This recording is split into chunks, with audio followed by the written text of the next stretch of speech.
Radioactif. Radioactif, la radio qui libère la parole des jeunes.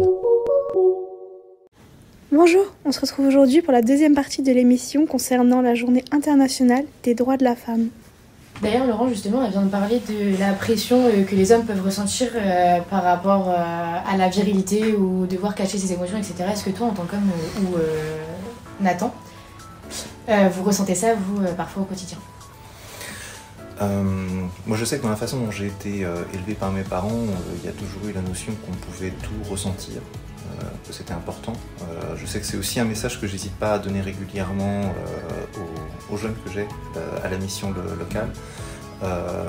Toutes les émotions, elles sont faites pour être ressenties, toutes les émotions, elles sont utiles. Et pas parce qu'on est un homme, une femme, ou je veux dire tout autre cas, qui justement, il y a des choses qui sont à réprimer.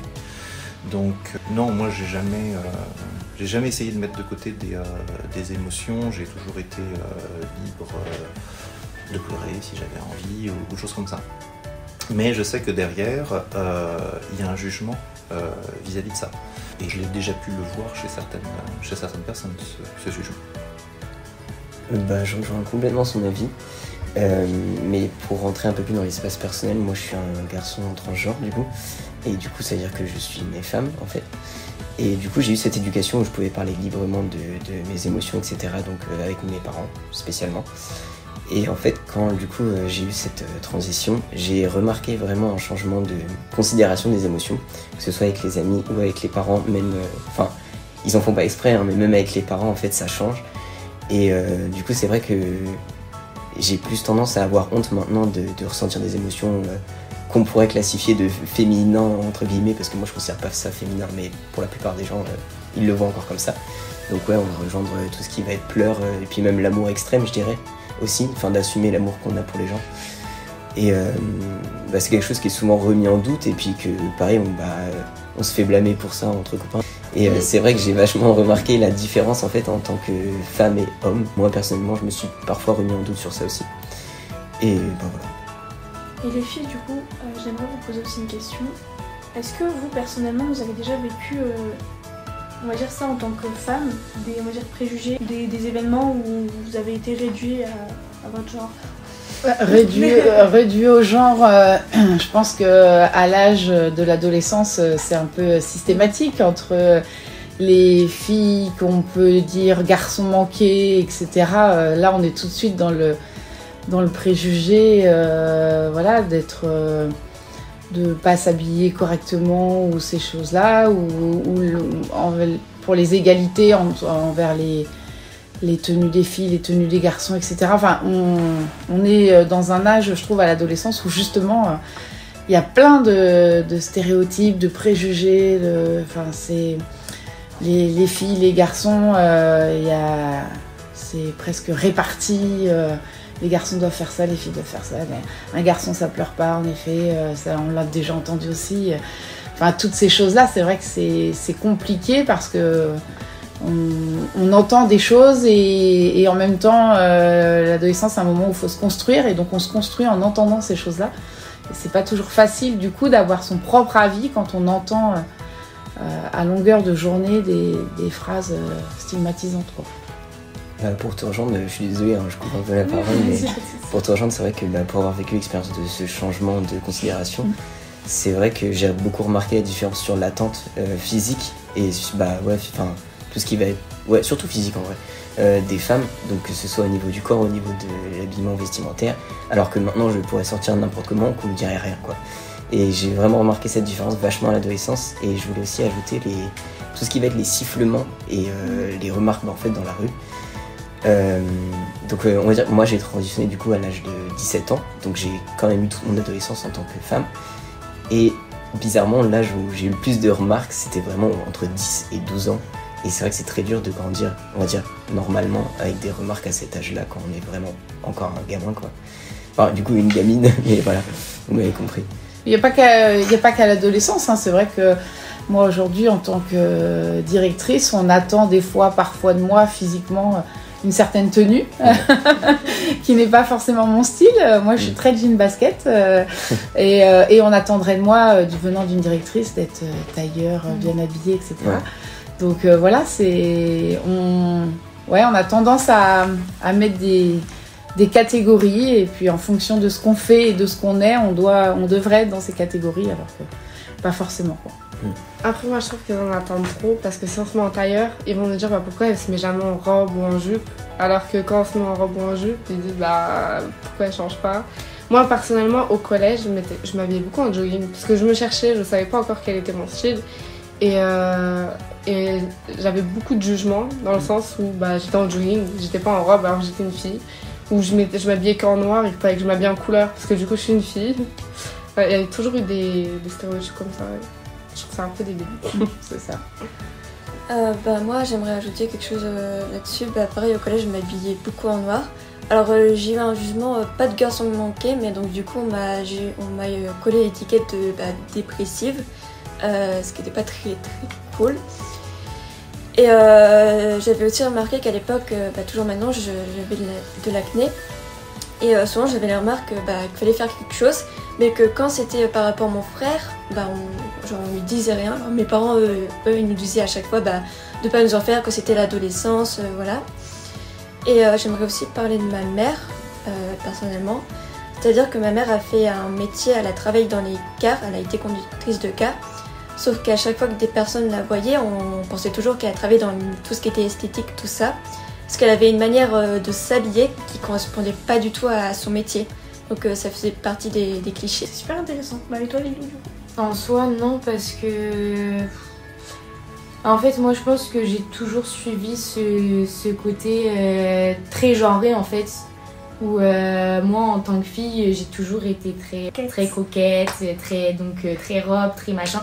Donc j'ai jamais trop vécu ce genre de style-là. Par contre, effectivement, les sifflements dans la rue, les rappels, les DM inconcevables à recevoir ou les choses comme ça, c'est quelque chose que, oui, il y aura toujours, de toute manière, il y aura toujours des gens déplacés, qu'on parle de genre ou non, puisque les hommes peuvent en recevoir aussi. Mais non, du coup, j'ai pas tellement subi ça au quotidien. Alors, moi, pour revenir à ce que t'as dit, en fait, je pense que les hommes aussi, ils en reçoivent beaucoup. Mais eux, ils le cachent comparé aux femmes qui maintenant parlent de tout. Enfin, je sais pas trop comment expliquer. Mais les hommes, ils ont tendance à cacher les choses comme les émotions, par exemple. Maintenant, ils ont tendance à les cacher. Ils vont pas avoir... Par exemple, là, si tu veux pleurer, tu vas pas te mettre à pleurer devant tout le monde, tu vas dire « Ah non, je suis un bonhomme, voilà ». Alors que t'as envie de pleurer devant tout le monde, tu vois ce que je veux dire. Alors que les femmes, là, j'ai envie de pleurer, allez, je lâche tout le monde, à la limite, je sors de la tête. Mais je pense que vous avez compris ce que je veux dire. Oui. En fait, pour te rejoindre là-dessus et peut-être expliquer un peu plus, c'est surtout que, entre amis, je dirais, on a beaucoup moins ce truc de s'écouter et de vraiment aider la personne. On va dire que moi, mes copains, ils m'écoutent, mais ils vont jamais me répondre précisément. Et du coup, c'est vrai qu'on va parler beaucoup moins, parce qu'on du coup, on se dit qu'on peut le faire tout seul, surtout. Au niveau des DM, je voulais parler de ça. Alors, on en reçoit beaucoup moins. Après, c'est mon cas personnel. Hein. Si ça se trouve, il y a des hommes qui en reçoivent beaucoup, et c'est juste moi. Mais en tout cas, avec mes amis et de ce qu'on partage, on en reçoit vraiment beaucoup moins, et ça va être beaucoup moins direct et, on va dire, agressif, parce que, alors, je vais prendre l'exemple des dick pics par exemple, mais ça on reçoit jamais de choses comme ça venant des femmes. Tout ce qui va être venant des femmes, ça va être des faux comptes tout le temps. Et ça va jamais être des photos, ça va jamais être visé pour nous agresser en fait, ça va jamais être dans ce sens-là. Et c'est très rare d'en recevoir, et puis c'est pas de l'harcèlement en fait, parce qu'on. Enfin, si, c'est de l'harcèlement, mais pas quotidien, alors que moi je sais que du coup quand j'étais femme, j'en recevais vraiment quasiment tous les 3 jours, alors que j'avais 12 ans. Enfin, c'est ce genre de choses, et du coup, je dirais que il y a vraiment une différence, même si on le vit aussi, c'est quand même pas du tout la même régularité au quotidien, vraiment. Moi, je pense que par rapport au DM, il y a pas mal du fait de la tenue, des photos. Je sais que, sachant que j'étais très coquette, comme je l'ai dit, je m'habillais pas avec forcément beaucoup de tissus, des fois, on va dire. Et c'est vrai qu'à ce moment-là, du coup, les remarques viennent, et donc les DM vont avec. Je pense qu'il y a ce côté-là aussi où les hommes ont moins de facilité à avoir des habits qui montrent vraiment le corps. Pour te rejoindre maintenant, j'ai l'impression que les hommes ils se disent celle-là elle est découverte, c'est bon, je peux foncer. Alors elle a pas beaucoup de tissu, c'est bon, c'est un appel de phare, je peux y aller quoi. Alors que quand une femme est peut-être un peu plus couverte, bah non, elle reçoit quand même des DM, on va pas se mentir, mais peut-être qu'elle en reçoit un petit peu moins quand même. Mais enfin, je trouve ça débilant quand même. De toute façon, je pense que ça va jamais satisfaire tout le monde. Bah, comme tu disais, toi tu t'habilles en noir, on te critiquait quand t'étais au collège pour ça. T'es coquette, on t'a envoyé des DM parce que du coup les gens pensaient que t'étais ouverte. Toi t'étais en jogging donc t'étais forcément stigmatisée à garçon manqué. On peut jamais satisfaire tout le monde. Et j'aimerais aussi ajouter autre chose. J'ai évidemment eu des DM de garçons puis aussi des dick pics. Mais j'ai eu aussi une DM d'une fille qui m'avait aussi menacée. Je sais que c'est plutôt rare dans ce cas-là de recevoir des DM d'une fille par rapport à une autre fille. Mais disons qu'elle m'avait menacé de signaler tout ce qui compte, etc. Si je répondais pas à des questions, si j'envoyais pas des photos, tout ça. Donc du coup ça m'a amené à bloquer tous ses comptes, tous les comptes existants avec son pseudo, même si ça se trouve c'est même pas son compte. Et ça m'a aussi amené à me méfier aussi pareil des filles. Parce que comme je voulais dire, ce que j'en viens à dire c'est que du coup il n'y a pas que des hommes qui font ça et j'avoue que ça m'a assez étonnée. Et maintenant j'en reçois beaucoup moins et heureusement. Sinon après je reçois des DM mais c'est les faux comptes, les comptes un peu bizarres ou spam. Voilà. D'ailleurs en parlant de ça je voulais juste rajouter rapidement que je sais pas si pour vous c'est pareil ou pas parce que du coup moi c'est pas le même parcours mais j'ai remarqué aussi que tous les DM horribles comme ça on les reçoit très jeunes, beaucoup plus jeunes que quand on devient adulte. Ouais. Alors que, moi j'en parle plus avec ma soeur du coup parce que c'est le seul cas que j'ai dans mon exemple. Mais elle a 22 ans et en fait elle m'a dit que depuis ses 18 ans elle ne savait plus rien. Alors que quand on a 14-13 ans ça fonce à mort. Et c'est quelque chose qui est quand même à souligner parce qu'il y a aussi pas que du sexisme, c'est aussi beaucoup de pédophilie partout. Et je voulais juste ajouter ça. Moi perso j'en recevais énormément et depuis que j'ai plus de 20 ans, et ça s'est complètement arrêté. Ouais, je reçois une fois par an, enfin vraiment très rarement. C'est hyper intéressant parce que je crois que moi aussi en fait. En fait c'est quand on ne remarque pas comme ça au quotidien mais quand on en parle même toutes mes amies elles m'ont dit c'est vrai quoi, on en reçoit beaucoup moins. C'est extrêmement inquiétant. Ouais. Sur les attentes qu'on peut avoir qui sont différentes par rapport aux hommes et pour les femmes, c'est vrai qu'il y a même, au-delà des choses plus pratiques qu'on a citées, je pense qu'il y a aussi des attentes vis-à-vis des valeurs qui sont très importantes. Je sais que moi par exemple, je suis quelqu'un qui ne suis pas particulièrement ambitieux. Ça n'a jamais fait partie de mes valeurs. Je sais que c'est une valeur qui a toujours été très associée aux hommes. Et on attend d'un homme à un moment qu'il soit ambitieux, qu'il ait envie d'aller plus loin, qu'il ait envie de progresser dans l'échelle hiérarchique, sociale, etc.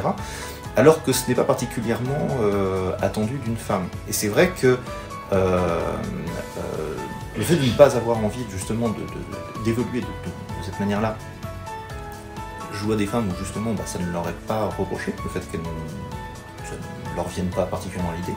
Par contre c'est quelque chose qui moi m'a déjà été reproché, de me dire t'es pas assez ambitieux, etc. Simplement parce que c'est quelque chose qui est associé aux hommes, alors que chacun a ses valeurs en fait, c'est pas particulièrement associé au genre. J'ai d'autres valeurs qui sont importantes pour moi, qui me permettent de progresser en tant qu'individu, sans avoir besoin forcément de celle-là. Et aussi, une fois, je regardais une interview de Faustine Bollard, que vous connaissez peut-être. C'est l'animatrice de Ça commence aujourd'hui. Et concernant les dick pics, du coup, elle en venait. Elle était en interview avec quelqu'un et en fait, elle mentionnait que quand c'était un homme, il devait être content de recevoir des DM d'une femme. Alors que quand c'est une femme, c'est logique que non. Mais du coup, que c'est plus normalisé qu'un homme doit être content s'il reçoit des photos d'une femme, tout ça. Ça rejoint un peu l'exemple des agressions sexuelles aussi. Un homme on demande toujours mais est-ce que tu l'as pas cherché, est-ce que par hasard t'as pas aimé en fait, c'est bizarre que t'aies pas aimé. Plein de choses comme ça, comme tu disais tout à l'heure. Et pour revenir à ton exemple Laurent, je pense que dans les valeurs aussi qu'on attend beaucoup des femmes c'est la maternité. Alors que beaucoup de femmes ne le sont pas et c'est quelque chose de normal.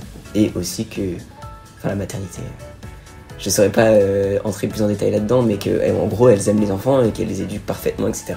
Alors qu'en fait un homme peut le faire tout autant qu'une femme, sauf que je dirais que c'est l'éducation qui joue beaucoup là-dessus. Mais j'ai beaucoup pensé à ça quand tu parlais de valeurs. C'est vrai qu'on est beaucoup revenu sur certaines choses depuis pas mal d'années. Je pense par exemple à la notion d'instinct maternel qu'on avait tendance à considérer comme une normalité avant, que maintenant on remet pas mal en cause, en réalisant que ça reste une construction sociale, l'instinct maternel. Le fait de vouloir prendre soin en fait de ses enfants est quelque chose qui n'est pas quelque chose qui est spécifiquement maternel ou c'est quelque chose qui vient des parents. Et que ce soit chez l'humain ou chez même énormément d'espèces animales d'ailleurs. Donc cette systématisation de la notion de celle qui va, par la notion de nature, prendre soin des enfants est quelque chose où maintenant on s'aperçoit que c'est purement de la construction sociale. Mais dans tous les cas, la maternité, ça a été dédié à la femme, mais même pour la femme, c'est pas inné. Et je pense même que maintenant, la femme, elle peut recevoir un poids sur elle, puisque on se dit que la maternité, c'est la femme et tu dois avoir l'instinct maternel, c'est comme ça, c'est pas autrement. Et celle qui l'a pas forcément, et bah, je pense que ça peut être aussi compliqué pour elle et qu'au final, effectivement, ça revient de l'éducation et de la société dans laquelle on est, de la vision qu'on a des choses, et que la maternité, c'est pour l'un comme pour l'autre. Et je pense qu'aussi on voit de plus en plus de femmes qui osent en parler avec tout ce qui est dépression postpartum, tout ça. Parce qu'avant c'était quelque chose qui existait, mais qui n'existait pas au vu de la société. Donc les femmes étaient beaucoup plus critiquées. Il y en a même qui ont fini par des burn-out, vraiment très loin, même certains suicides, parce qu'elles pensaient qu'elles étaient, on va dire, folles, alors qu'elles n'étaient pas du tout, sauf que c'est quelque chose qui n'était pas visible à l'époque, puisque de nos jours la technologie évolue, ce qui n'était pas le cas.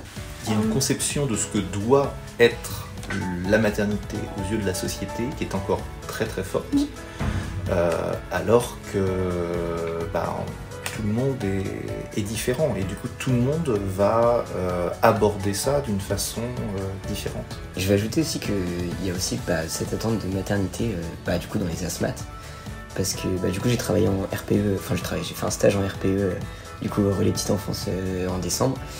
Et en fait, il y avait un seul asthmate, et en fait, il m'expliquait qu'il a été beaucoup jugé d'avoir fait ce travail, et que tous les parents ne voulaient pas mettre leurs enfants là-bas parce que, soi-disant, il serait gay, juste parce qu'il aime ce travail et qu'il aime travailler avec les enfants. Et du coup, c'était juste pour ajouter qu'il y a eu beaucoup de jugements aussi d'un homme qui aime aussi parfois travailler avec les enfants et qui aime vraiment éduquer les enfants et les faire grandir, etc. Voilà. Après, si on va par là, il y a beaucoup de métiers féminisés ou il y a toujours des métiers très genrés, comme par exemple sage-femme. Même si tu es un homme, ça restera une sage-femme. On reste dans des... Il y a un autre terme, mais il n'est pas du tout connu. Mailloticien. C'est ça. Mailloticien, mailloticienne, c'est le terme technique. Il y a rien que si on parle du milieu médical, ça reste très féminin. Si on voit les infirmières, il y a très peu d'infirmiers, même si ça commence un peu à se moderniser et à évoluer. Mais ces métiers vont toujours être genrés, même par exemple dans le métier du bâtiment, une femme ou de la mécanique, une femme qui ira là-bas sera moins prise au sérieux qu'un homme, à part égale si dans le métier du médical. Même pour un garde du corps, c'est jamais vu qu'une femme soit garde du corps. C'est toujours des métiers qui sont faits pour les hommes. D'ailleurs, Laurent, je voulais poser la question, puisque je sais que tu voulais travailler en en maternelle. C'est quoi ton avis là-dessus? Est-ce que tu trouves que c'est stéréotypé, que les hommes ne peuvent pas entrer dans tout ce qui est maternel? C'est encore très difficile pour un homme de travailler actuellement avec de la petite enfance, comme le disait Nathan, que ce soit en RPE ou que ce soit en école maternelle. Être un homme, aller dans ce domaine-là actuellement, on sait que c'est galère, c'est parce qu'on ne peut pas travailler comme une femme, parce qu'il y a plein de choses justement que ça change. On ne peut pas accompagner un enfant tout seul. Il va falloir forcément qu'il y ait un accès. Parce que si on est un homme, tout de suite, c'est différent. Et ça, c'est une très très grosse difficulté pour pouvoir faire ce travail, que cette méfiance permanente qui peut y avoir. Il y a beaucoup de métiers comme ça où c'est encore c'est encore difficile, je pense, pour arriver à l'intégrer correctement, ce métier-là. C'est un combat en fait. Oui, c'est un combat au quotidien, il y a énormément de préjugés. Pourtant, nous, je vois à la maison familiale en bac pro sapate, quand on arrive à avoir un garçon par promotion, on est content. Pourtant, les garçons se débrouillent aussi bien que les filles auprès des enfants. Il n'y a aucun problème, il n'y a aucune différence. Mais c'est vrai que derrière, c'est sur le milieu professionnel où il va y avoir des différences qui viennent d'être citées par Laurent, en effet. Et à l'inverse, sur les métiers du bâtiment, en effet, on se dit une femme va pas réussir à faire sa place dans un milieu d'hommes, ça va être trop compliqué pour elle, il va y avoir des normes à mettre en place, des nouveaux vestiaires, des choses comme ça. Ça peut être tout de suite compliqué de se dire que voilà, on fait rentrer une femme dans un métier ou dans une entreprise où il y a que des hommes. Mais pourtant, là aussi, on cherche aujourd'hui, au niveau de la formation, on cherche à former des personnes, peu importe le genre, l'âge, etc. Mais après, sur le milieu professionnel, c'est pas toujours facile.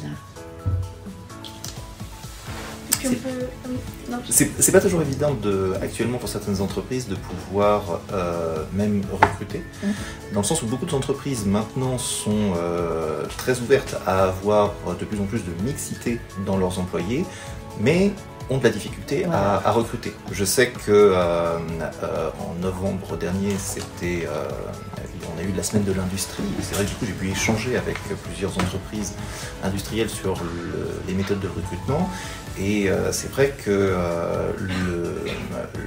le constat, il était là. Je me souviens d'une entreprise qui était en industrie, du coup dans le domaine mécanique, qui était très fiers de nous annoncer qu'enfin ils avaient une femme qu'ils avaient embauchée, grâce à l'émission locale, d'ailleurs, soit dit en passant, j'en profite.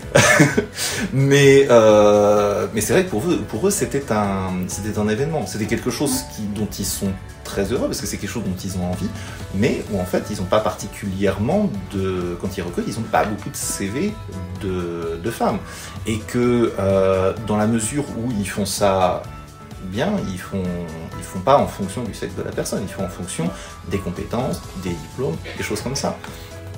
Donc à un moment, quand on reçoit 100 CV et qu'on en a 98 d'hommes et 2 de femmes, statistiquement il y a quand même pas mal de chances que une personne qui ait ce qu'il faut en fait soit dans ceux où c'est un homme. Donc c'est un souci. À côté de ça, il y avait une autre entreprise où l'échange avec la RH avait été très très intéressant, toujours dans le domaine de l'industrie, qui disait, j'étais très impressionné parce qu'ils avaient pas mal de femmes, une certaine égalité entre les deux, mais où du coup la RH me disait, elle est quand même embêtée dans le sens où c'est vrai qu'à chaque fois qu'ils reçoivent des CV, ils ont tendance à avoir beaucoup plus de CV de personnes qualifiées pour les postes à responsabilité où c'est des hommes, et des CV de personnes qui ne sont pas forcément qualifiées et qui sont des femmes. Et où du coup on se retrouve avec du coup de la mixité, mais pas au niveau hiérarchique en fait. Et où ça embêtait pas mal cette RH qui avait envie d'avoir quelque chose qui soit plus général et plus homogène en fait. Parce que des fois, on a les préjugés de l'entourage qui va dire à une femme, tu peux pas aller dans les métiers du bâtiment parce que tu n'auras pas la force, ou parce que tu ne pourras pas faire ce que les hommes font. Et puis à l'inverse, sur l'aspect hiérarchique, c'est vrai que sur la reprise des études, on peut avoir tendance à dire à une femme, si tu reprends tes études, ta vie familiale, ton boulot, tes études, tu n'y arriveras pas. Alors qu'un homme qui reprend ses études, ça choque personne.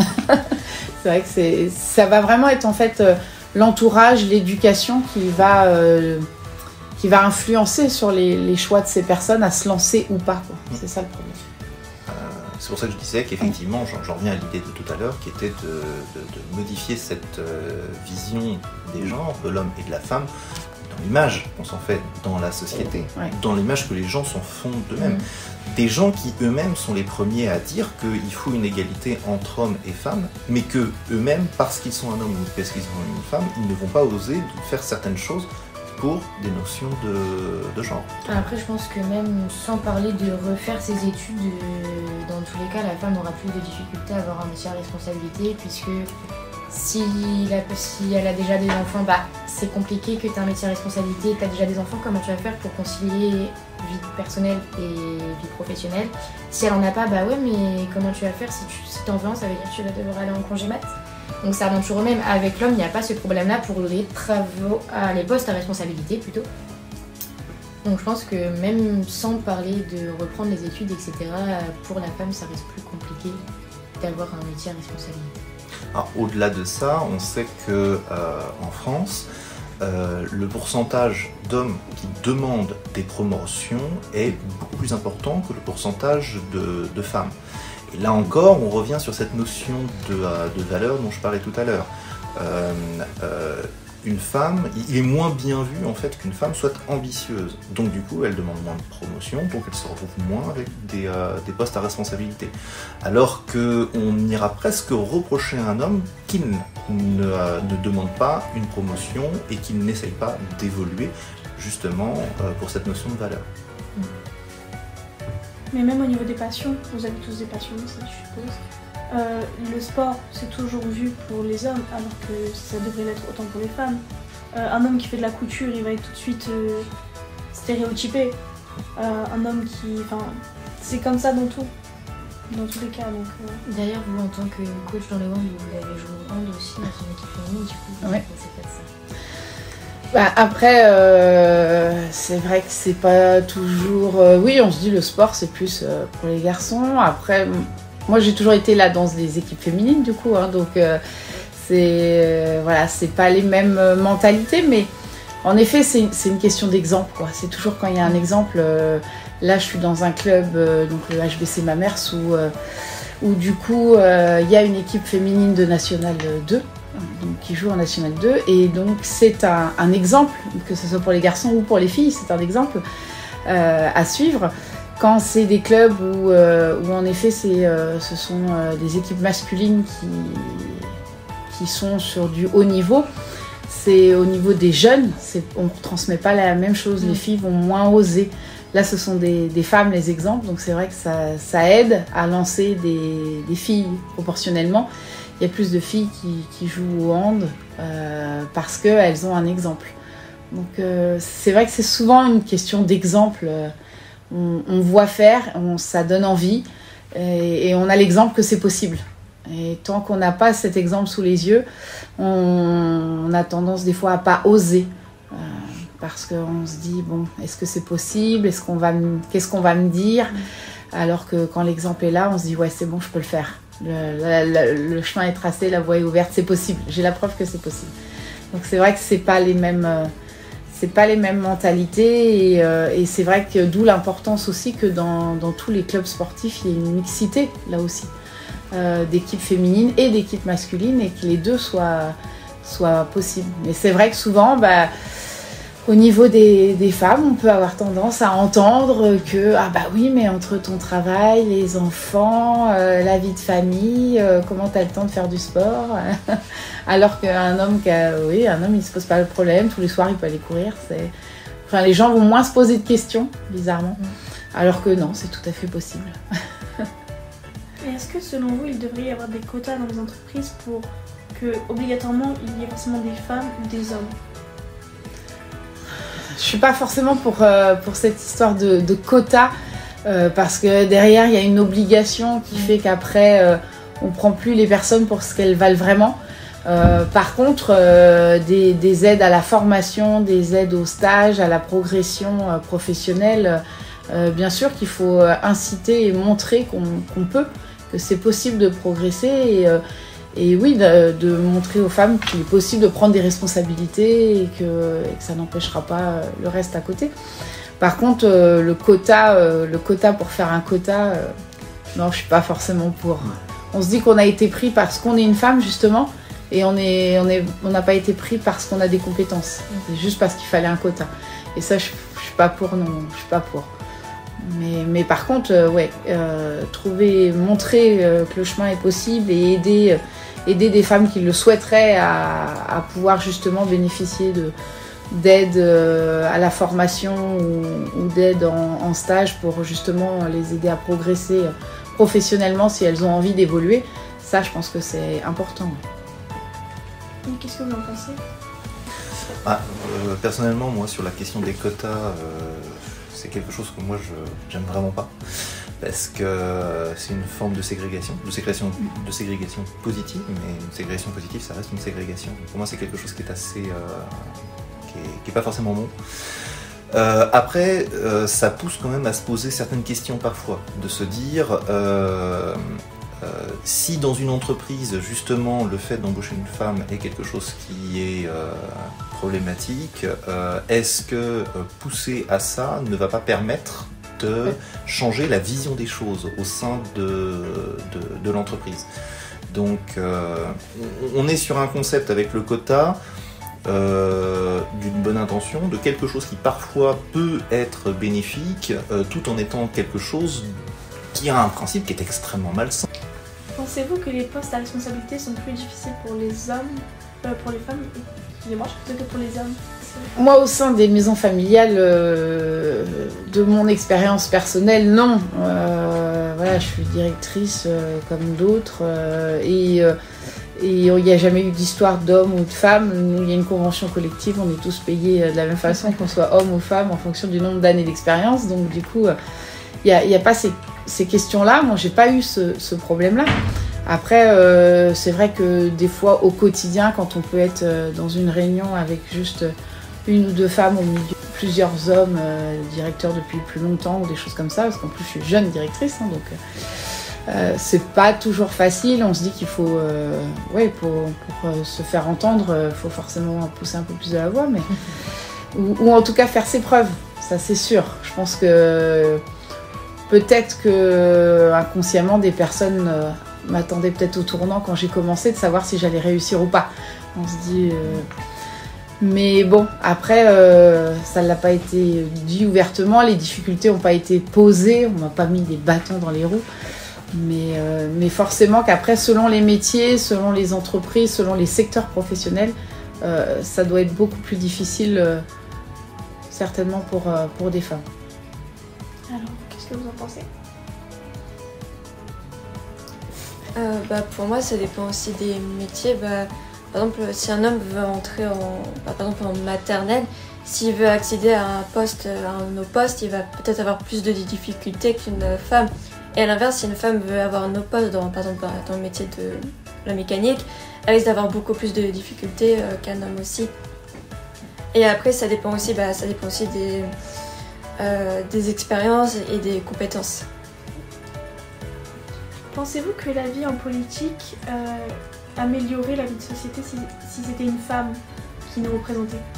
Je pense qu'il y en aurait toujours autant, mais peut-être un tout petit peu moins, mais il y en aurait toujours autant, je pense. Alors ça dépend qui, parce que quand on voit celles qui veulent se présenter en tant que chef d'État, on se dit qu'il y aura toujours des problèmes. Alors je pense que ça pourrait arranger certaines choses, forcément, mais qu'à côté de ça, il y aurait beaucoup de jugements, énormément, parce que tout le monde n'est pas ouvert d'esprit là-dessus. Je sais pas trop quoi en penser. Il y a une question de jugement. Ouais. Après, ça montrerait l'exemple, ça inspirerait certaines femmes, peut-être d'autres femmes, de se lancer dans la politique ou des choses comme ça. Ça peut montrer l'exemple, ça peut donner une image, ça peut aider. Mais après, ça changera sûrement pas grand-chose dans le sens où même en étant chef de l'État, il y a tout un système qui fait qu'on n'est pas libre de faire ce qu'on veut ou de mettre en place ce qu'on veut. Donc, le système fait que ça changerait peut-être pas grand-chose, mais ça peut inspirer d'autres personnes ou donner un exemple. Je sais qu'il y a des pays où ça a fait une différence. Si on prend l'Islande, qui a eu la première femme présidente, Vigdis Finnbogadóttir, dont j'écorche probablement le nom parce que je ne sais pas si c'est islandais. Je sais que elle a été première femme présidente. Elle a eu un impact très important sur son pays et sur la façon dont justement l'égalité des sexes et des genres a été gérée en Islande. Et voilà, il peut y avoir quand même, comme vous disiez, un exemple que cela crée qui peut être très très bon. Après, la question, c'est aussi dans quel contexte, au sein de quel système et quelle femme. C'est aussi ça, c'est en fonction des idées de cette présidente, ça peut changer pas mal de choses. Après, moi, je pense que les inégalités hommes et femmes, c'est plutôt dû aussi aux générations. Parce que notre génération, elle est beaucoup plus ouverte d'esprit que l'ancienne génération. Maintenant, les jeunes ont plus tendance à dire les choses, tandis que les anciennes générations, je sais pas comment expliquer, mais ils nous mettent dans des cases. Alors que les jeunes de cette génération disent, bah non, c'est ouvert à tous, quoi. C'est comme par exemple, il y a encore 2 semaines, j'étais à Action. Et il y avait un papa avec sa petite fille, avec son petit garçon, pardon. Il voulait choisir un jouet et son père il a interdit à son fils de prendre le jouet parce qu'il était rose et du coup c'était pour les filles. Du coup pendant 30 minutes il lui disait non, il faut prendre ce jouet. Bon, au final le fils a gagné, tant mieux. Mais du coup avec notre génération actuelle, par exemple moi je sais que si mon frère par exemple va avec ma soeur au magasin et qu'elle choisit un jouet bleu, mais il va lui dire bah prends, si tu veux une voiture prends la voiture. Enfin je sais pas trop comment expliquer.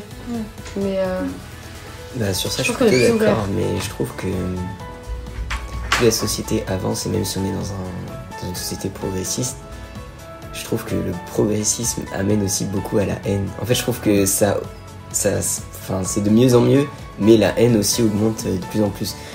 Donc, je vais pas parler que de féminisme, mais pas qu'on parle de religion, qu'on parle de changement de genre, qu'on parle d'identité, qu'on parle de tout.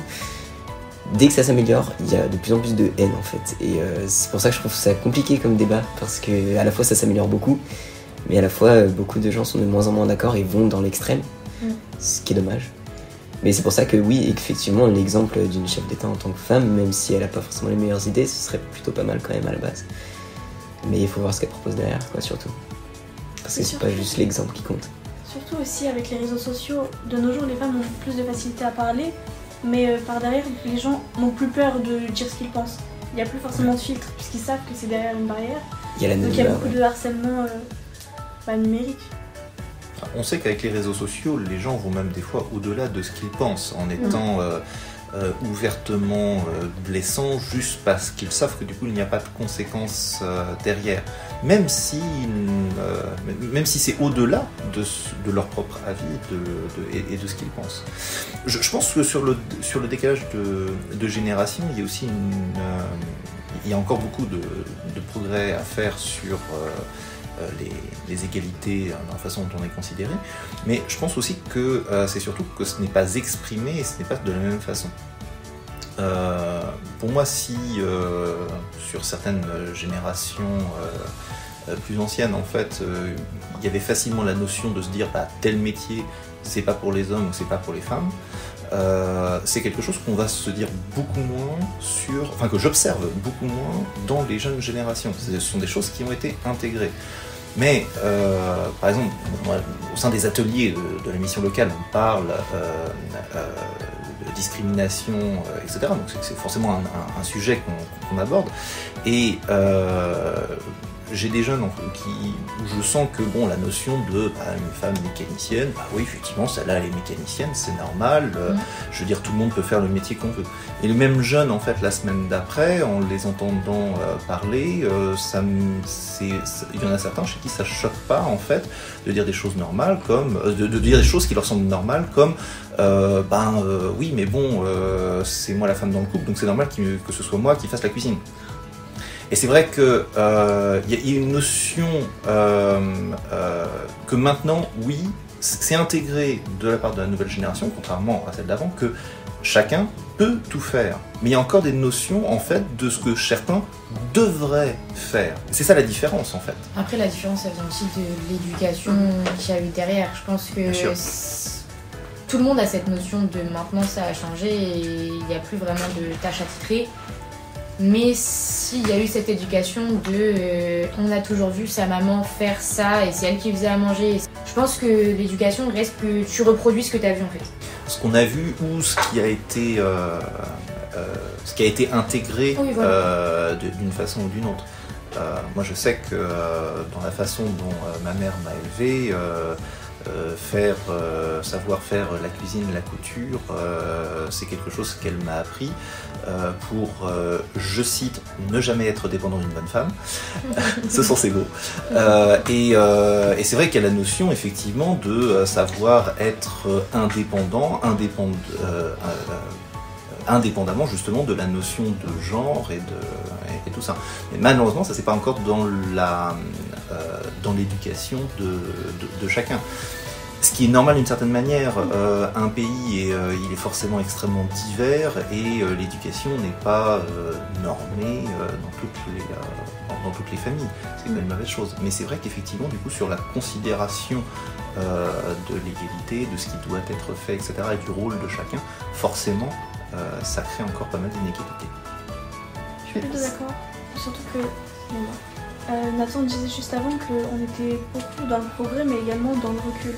On peut voir par exemple que l'IVG ça a été adopté dans la Constitution en France, mais aux États-Unis ça s'est reculé, quoi. Enfin, c'est plus autorisé dans beaucoup d'États. Je voulais revenir sur cette idée qu'en effet, souvent on reproduit ce qu'on a vécu ou ce qu'on a appris en famille, mais c'est là où justement il y a l'importance de la construction à l'adolescence et quand on est jeune adulte, où on cherche d'autres références que notre famille, on cherche à savoir ce qui se fait ailleurs. Et ça, la curiosité à ce moment-là est très importante parce que justement c'est à ce moment-là qu'on peut voir que ça peut se passer autrement ailleurs. Enfin, moi je suis issue d'une famille du milieu agricole, donc plutôt avec un peu arriéré quand même, où en effet la femme est à la maison, elle aide son mari agriculteur et elle élève les enfants. Et aujourd'hui c'est plus du tout le cas, mais c'est aussi en grandissant qu'on découvre que c'est pas tout le temps et partout pareil, et qu'il y a d'autres modes de vie, d'autres familles qui vivent différemment, d'autres styles de vie, et c'est en découvrant tout ça qu'on se construit et qu'on se dit ah ben voilà, je suis peut-être pas obligée de reproduire ce que j'ai vécu quand j'étais petit, et il y a moyen de faire autrement ailleurs. Donc ça c'est la richesse justement des découvertes et des rencontres qu'on peut faire quand on grandit, quoi. Connaissez-vous le mouvement MeToo créé en 2007 et qu'en pensez-vous? Question complexe et qui a beaucoup divisé. Pour moi ça a été une très très très bonne chose. Malheureusement, comme tout mouvement, il y a toujours eu des débordements qui étaient excessifs d'un côté comme d'un autre, qui ont tendance à donner une mauvaise image à ce mouvement-là. Mais après, derrière, il y a eu quand même un élan de libération de parole qui a été important sur un sujet qui était beaucoup trop tabou et qui nécessitait énormément que certains tabous soient brisés.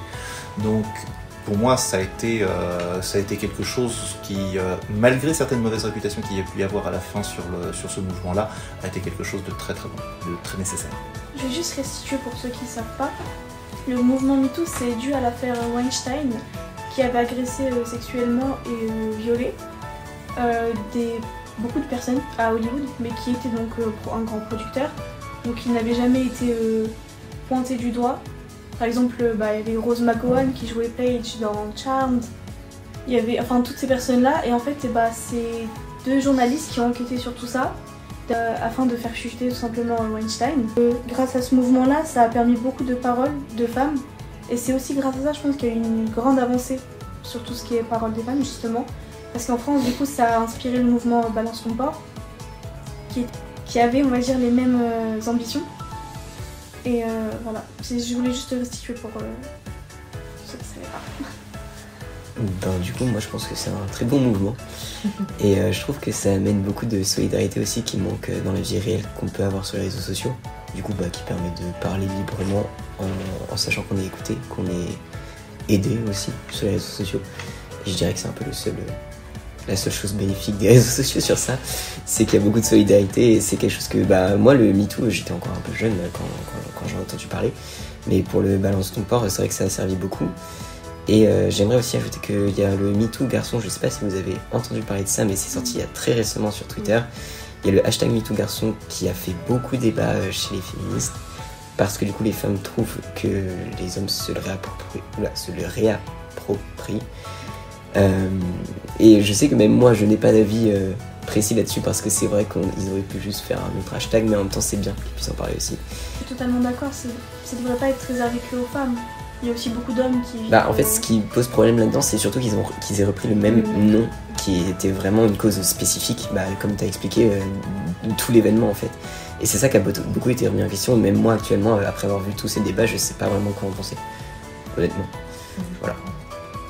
Personnellement, moi j'aime bien l'idée que ce soit le même nom, dans la mesure où après tout, le but c'est de dénoncer du viol et du harcèlement.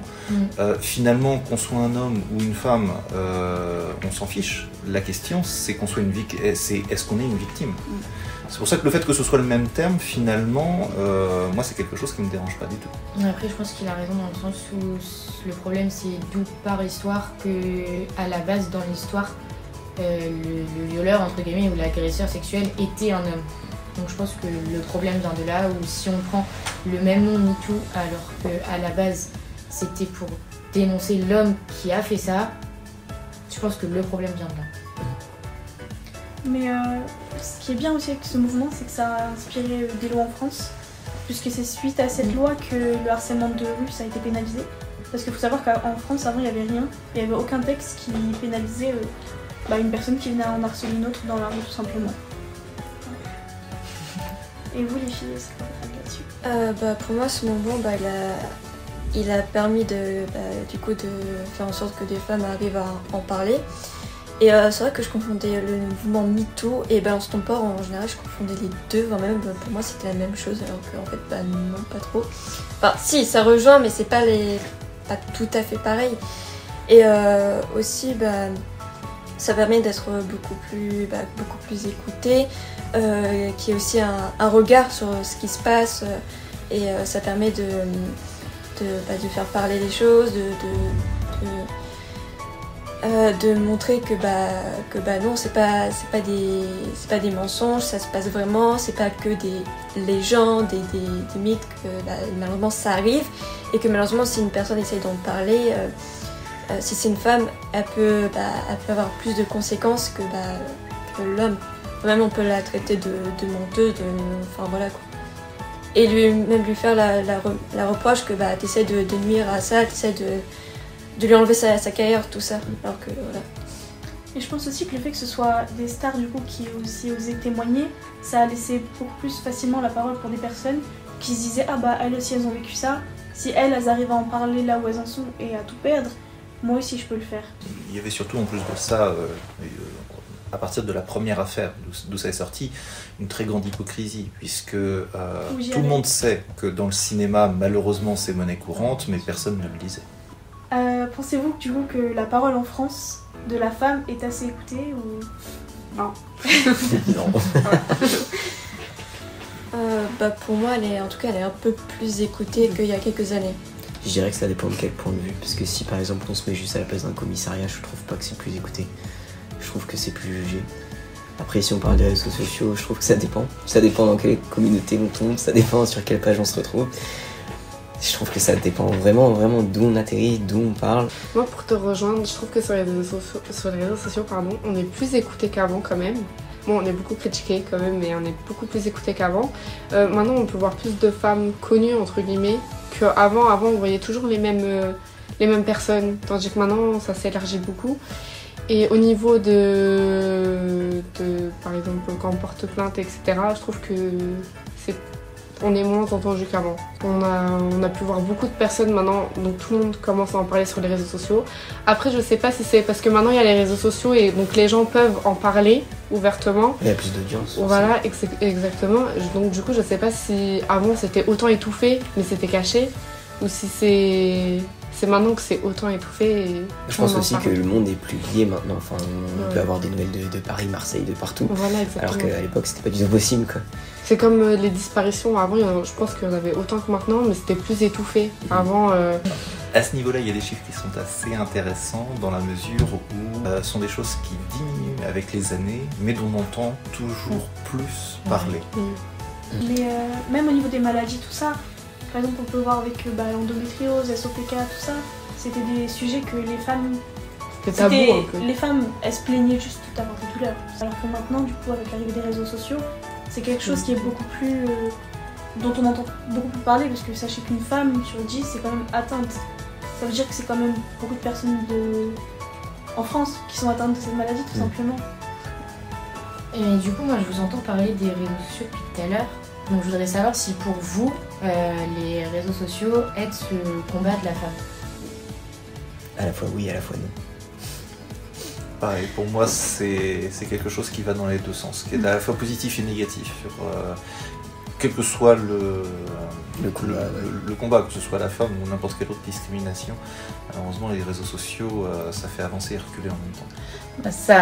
Ça fait avancer dans le sens où en effet il y a beaucoup plus de partage, d'écoute, d'expérience. Donc oui, en effet, comme vous le disiez tout à l'heure pour l'endométriose, le fait de faire partager les vécus de chacun va rendre les choses plus facile à vivre, entre guillemets.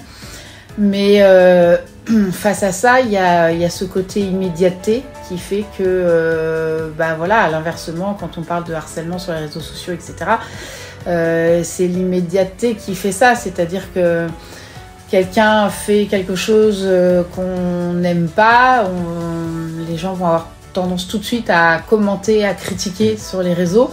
Alors qu'en vrai, peut-être que si un tel s'était mal habillé ou mal coiffé, le temps qu'on revoit cette personne et qu'on lui en parle, les choses se seraient apaisées, on aurait trouvé le tact de le dire, enfin voilà, l'échange n'aurait pas été le même.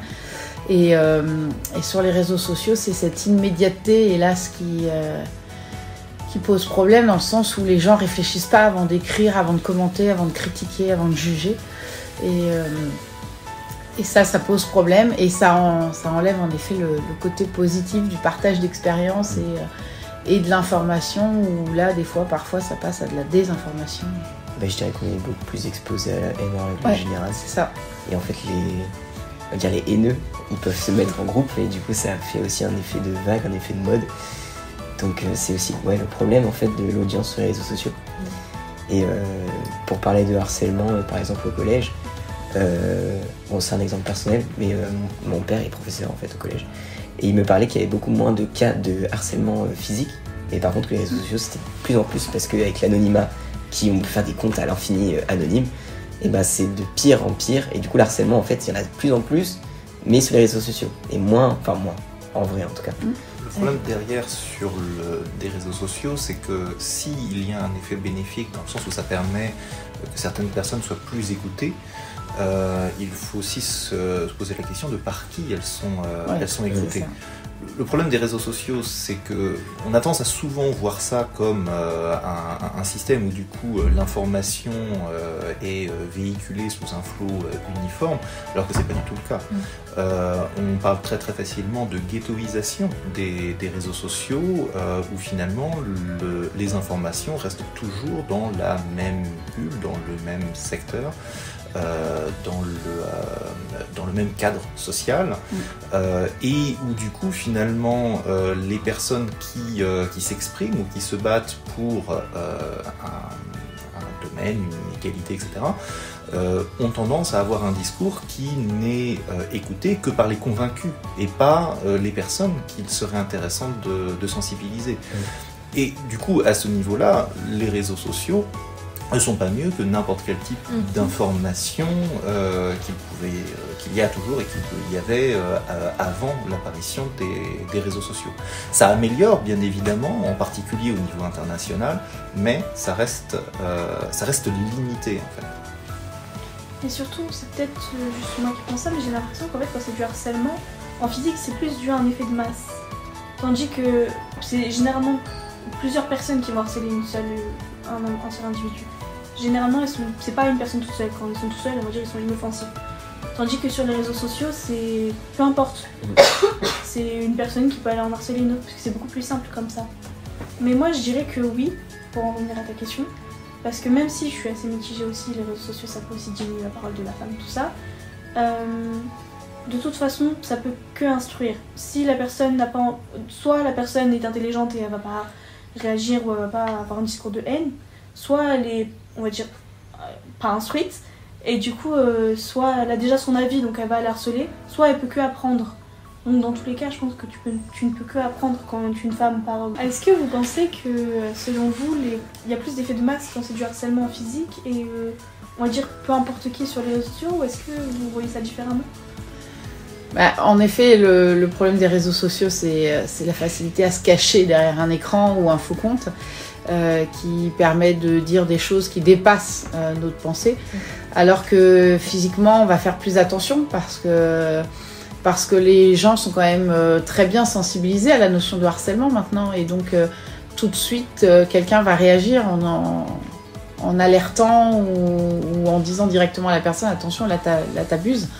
Donc physiquement, les gens ont quand même tendance à se réguler un peu mieux qu'avant. Mais le problème, en effet, c'est les réseaux sociaux et cette facilité à se cacher derrière un écran et à dire tout de suite ce qu'on pense et à pas faire attention, surtout aux mots qu'on utilise. Donc physiquement, quand c'est fait, généralement, très vite, la personne s'en aperçoit et fait un peu plus attention ou est repris par quelqu'un d'autre. Et voilà, on intervient plus facilement. Moi, en tant que chef d'établissement scolaire, on arrive à intervenir un peu plus facilement quand c'est du harcèlement physique, parce que justement, il y aura toujours un camarade pour venir nous voir, pour nous dire qu'il y a un problème.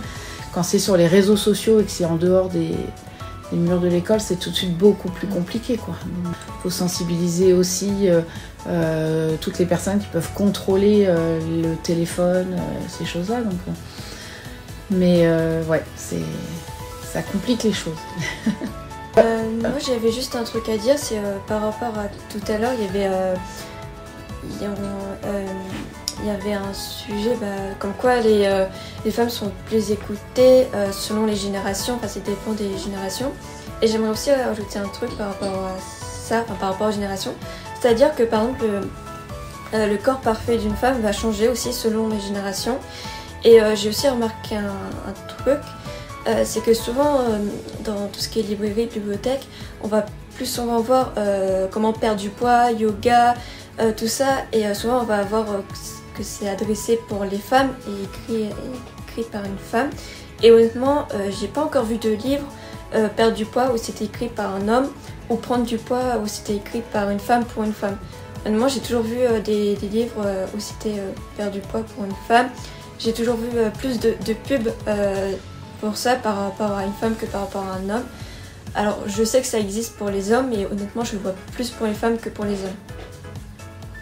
C'est comme pour par exemple, si je fais une pub de lessive ou un truc comme ça, on va plus voir une femme le mettre dans la machine à laver par exemple. Je sais pas trop comment expliquer, mais pour les produits ménagers, ça va plus être une femme qui va utiliser Javel dans les pubs, dans tout ce qui est même les réseaux sociaux et tout. Hein.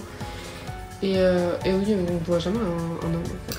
Après, si on parle du principe du corps parfait dont tu parlais, ça aussi, ça part. Enfin, c'était déjà là avant, mais ça arrive encore plus du coup depuis les réseaux sociaux. On en revient toujours au même fait. C'est que maintenant il y a le corps parfait sur les réseaux et on voit les filles qui postent le corps en fait qui est censé être globalisé et que toutes les filles sont censées avoir, et que si tu n'as pas ce corps-là, personne ne s'intéressera à toi, t'auras pas de vie de famille, t'auras rien. Donc je pense que ce problème part de là. Le corps, ça devient plus une mode. Parce qu'encore il y a quelques années, du coup, c'était avant qu'il y ait Kim Kardashian, il fallait être skinny. Après, quand il y a eu la mode avec Kim Kardashian, fallait courbe. Une fois que la mode avec Kim Kardashian est passée, maintenant c'est revenu au skinny. Donc les filles s'enlèvent toutes leurs injections, tout ça, pour redevenir skinny. C'est vrai. Donc, je vais poser une dernière question et après on va clôturer ce débat. Est-ce que vous comprenez du coup le masculinisme et le fait de vouloir une journée de l'homme Non. tout autant que pour la femme? Non, mais après, pourquoi pas, hein, faut des journées pour tout. Après, je suis pour la journée de la femme, moi je suis déjà pour qu'on en parle en effet au quotidien et qu'il n'y ait pas forcément qu'une journée. Ouais. Donc la journée de l'homme, s'il y a une journée de la femme, pourquoi pas une journée de l'homme, mais ça changera pas le fait que c'est au quotidien qu'il faut changer les choses et que c'est pas une journée qui changera. En fait, c'est surtout qu'on parle de droits de la femme, la journée de la femme d'ailleurs, qui est à la base pour la journée des droits de la femme. Et alors que les hommes, on va dire qu'ils ont leurs droits depuis toujours. Donc certes, il y a des choses à améliorer. Et ils méritent des choses aussi, les hommes. Donc par exemple, l'écoute, etc. Donc oui, pourquoi pas, mais pas juste la journée de l'homme, je dirais. Parce que une journée pour se rappeler quoi? Que les hommes sont supérieurs, c'est ça? Non, moi je trouve ça un petit peu débile à la base, parce que c'est un combat, quoi. C'est comme la plupart des journées qu'on a. Le 14 juillet, on pourrait parler plein de choses. À chaque fois, c'est un combat qu'il y a derrière. Je suis désolée, mais on a pas eu beaucoup de combats en tout cas. Après, je pense que si ils font une journée de droits de l'homme, je pense que ce qu'ils vont parler, ça touche aussi les femmes. Par exemple, je pense qu'ils vont parler, par exemple, de ce qu'on a dit tout à l'heure par rapport au viol et tout. Les hommes sont pas trop considérés. Donc je pense qu'ils vont parler de ça, mais les femmes aussi, on n'est pas trop considérées. Donc on peut le faire. Du coup, ce serait la journée de l'homme avec un grand H, quoi. Ce serait ça. Moi, je pense que le fait d'en fait vouloir faire des fêtes pour tous les causes qui sont déjà, on va dire, hyper actuelles. Un homme, il a déjà, on va dire, presque tous ses droits. Bien sûr qu'il y a sur plein de choses que ça doit changer, les congés paternité par exemple. Mais en fait, le fait de vouloir faire des fêtes pour tous, ça décrédibilise un petit peu les autres événements. En fait. C'est surtout que la plupart des gens qui parlaient de faire une journée de l'homme, c'était vis-à-vis de la journée de la femme, un peu comme de la haine ou de la jalousie, alors que ça n'a pas lieu d'être en fait.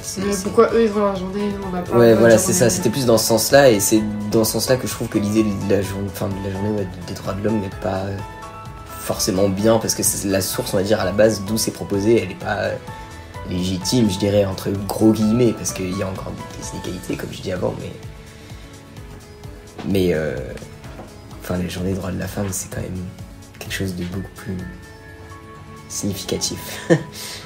Pour moi, c'est extrêmement casse-gueule la question du droit des hommes, dans la mesure où... alors, c'est une évidence qu'il y a des choses au niveau des hommes où il faut faire attention à leurs droits. Vous l'avez parlé de la paternité, on a cité tout à l'heure des métiers où, effectivement, être un homme est moins bien considéré, plus compliqué, etc.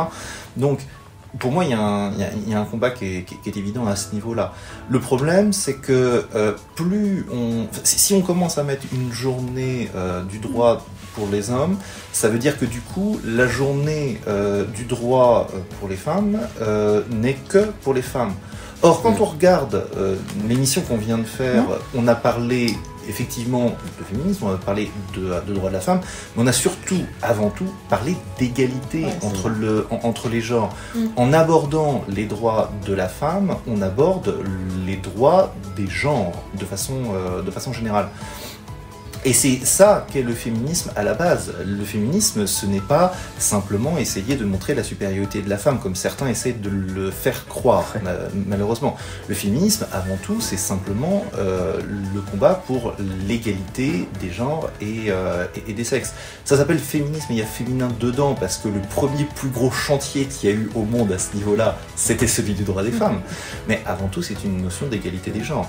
Et tant qu'on abordera le droit de tous lors de la journée de la femme, il n'y aura pas besoin de journée des droits de l'homme.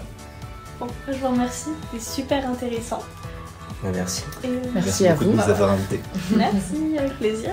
Moi, je vais rajouter un petit mot parce que tout à l'heure, vous parliez justement de progression au niveau des générations. Je pense que d'avoir que votre génération, en effet, parle de tout ça ouvertement, créer des émissions radio, etc. Je pense que c'est justement un progrès et que vous êtes dedans. Donc, merci à vous d'organiser ces débats et de nous permettre d'en discuter. Merci beaucoup. Merci à nos invités pour votre présence. On se retrouve bientôt pour une nouvelle émission sur Radioactif. À bientôt. Radioactive. Radioactif, la radio qui libère la parole des jeunes.